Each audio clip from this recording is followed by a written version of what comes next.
Woody, what do you make of the comments that we just heard here from Aaron Rodgers that no one wants to trade a Deebo Samuel to us? Because he's right. Yeah. Why in the hell would the 49ers want to trade Deebo Samuel to Aaron Rodgers? Like, that would be lunacy. But, I always thought this thing was crazy anyway because you give up a fortune to move up to go get Trey Lance, and then you're going to trade away the key cog to that? Like, that makes no sense to me. You're trying to develop because you've invested everything into the quarterback position, and then you're going to give away your most valuable piece on offense.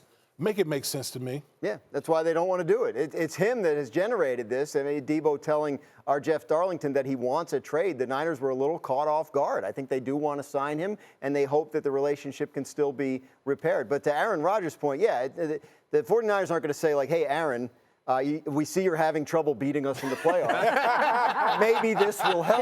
0-4. Right? I mean, like, no, they would like to keep beating Aaron Rodgers in the playoffs if they can. Let's bring in the quarterback. I've talked about this a couple times here. If you're Trey Lance here, Tim, how important is Deebo Samuel in this offense if you're going to take over starting duties? He is the offense. I mean, it was something we were talking about yesterday. Think of everything he does for that offense, how, they used him. I mean, he's not just a wide receiver. I mean, he's kind of an added weapon in the run game on top of it. So, look, the Niners don't, John Lynch does not want to trade him. Now, the question ends up being, because we just saw, what the Eagles gave A.J. Brown. So you're talking, it's $25 million a year. Like, that's what it is. And I think if you're Deebo, you're saying, listen, A.J. Brown's a great player, but, like, I'm A.J. Brown plus. So it's going to be a little bit more than 25 a year.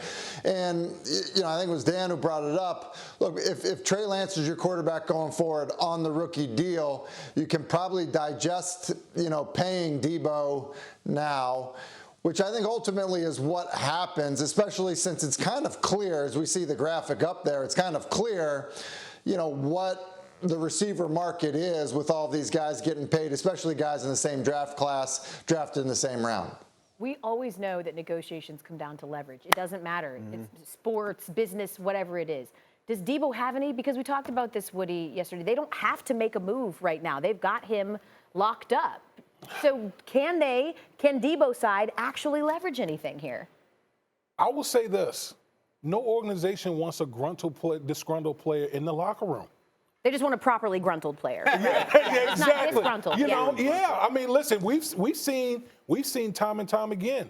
If a player really wants out, he's going to get out. So I think a lot of this has to do.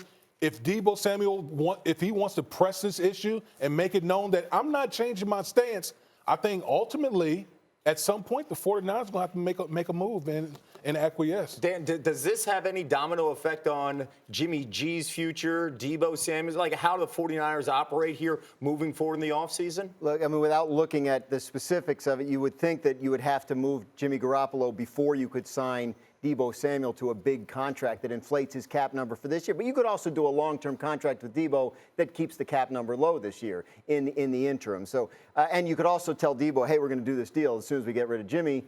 Just hang on and wait for us. So, yes, that's tied together, but I don't think that would prevent it from happening.